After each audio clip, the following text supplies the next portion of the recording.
Voilà quelques semaines déjà que le chanteur adoré des Français Slimane n'avait pas donné de ses nouvelles sur les réseaux sociaux.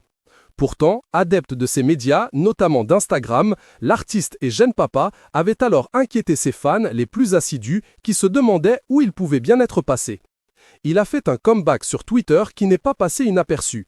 Il a répondu au tacle d'un internaute lui ayant adressé une remarque à caractère raciste. Mais, après cette absence remarquée, et comme pour rassurer ses aficionados, l'auteur, compositeur et interprète de 33 ans a donné de ses nouvelles sur Instagram le 31 janvier dernier. Dans un post des plus concis, Slimane est revenu très brièvement sur son absence médiatique. Et, pour l'occasion, il a choisi de dévoiler un extrait d'un projet sur lequel il semble donc travailler en ce moment.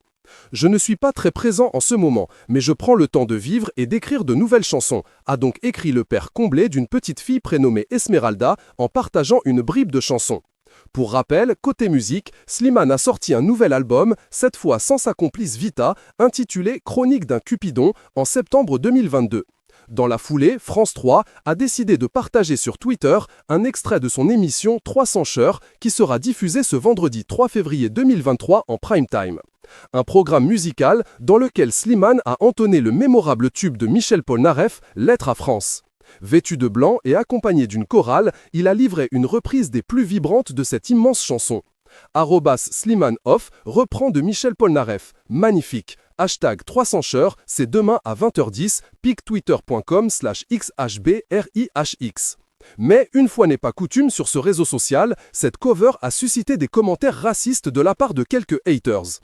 Un internaute, se faisant appeler De La Saintonge sur le fameux réseau d'Elon Musk et arborant dans son pseudo de nombreux drapeaux français, ayant même commenté la vidéo avec la phrase suivante: « Ils ne pas vraiment habillés comme des Français. » Oui, vous avez bien lu, un clash à caractère raciste qui pique les yeux. Et si tu pouvais parler comme un Français?